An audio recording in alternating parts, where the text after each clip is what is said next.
शेतकरी आत्महत्या, सावकारांची जाळे, विम्याचा अभाव आणि आश्वासनांचा पाऊस. परंतु या संकटात एक ठोस आवाज उठलाय ऍडव्होकेट निलेश हेलोंडे पाटील यांचा. तिच्या महसूल भवनात घेतलेल्या आढावा बैठकीत त्यांनी थेट सूचना दिल्या आणि उघड केला शेतकऱ्यांसाठी असलेला सिस्टीमचा गुन्हा.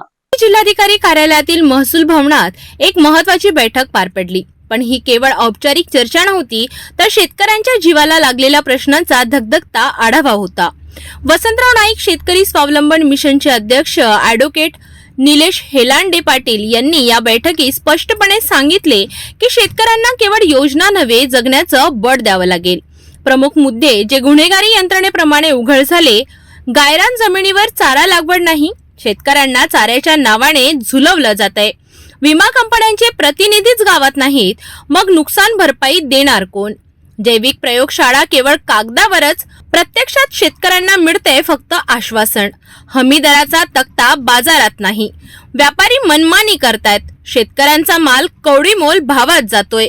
शेतकरी कुटुंबांना योजना माहितीच नाहीत. माहितीचा अभाव म्हणजे प्रशासनाचं थेट अपयश.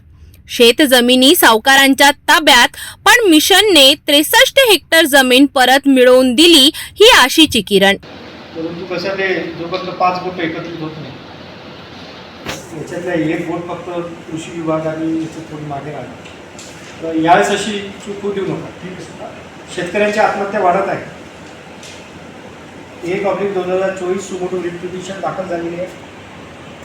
या सर्व गोष्टींची आपण म्हणजे काळजी घ्या. शेतकऱ्यांच्या आत्महत्या कमी झाल्या पाहिजे, त्यांना सेकंड सोर्स ऑफ इन्कम सुरू झालं पाहिजे. जोपर्यंत चारा येणार नाही सर, तोपर्यंत मला तरी असं वाटत नाही की दुधाची क्रांती होईल.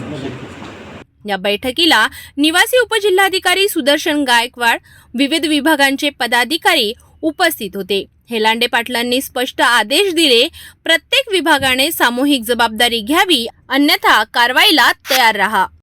सिस्टीमची झोप उडवणारी बैठक आणि शेतकऱ्यांच्या हितासाठी आवाज उठवणारा नेता ऍडव्होकेट निलेश हेलोंडे पाटील यांनी दिलेले आदेश जर खरंच अंमलात आणले तर शेतकऱ्यांच्या आत्महत्या थांबतील. परंतु प्रश्न एवढाच: योजना जमिनीवर उतरतील का?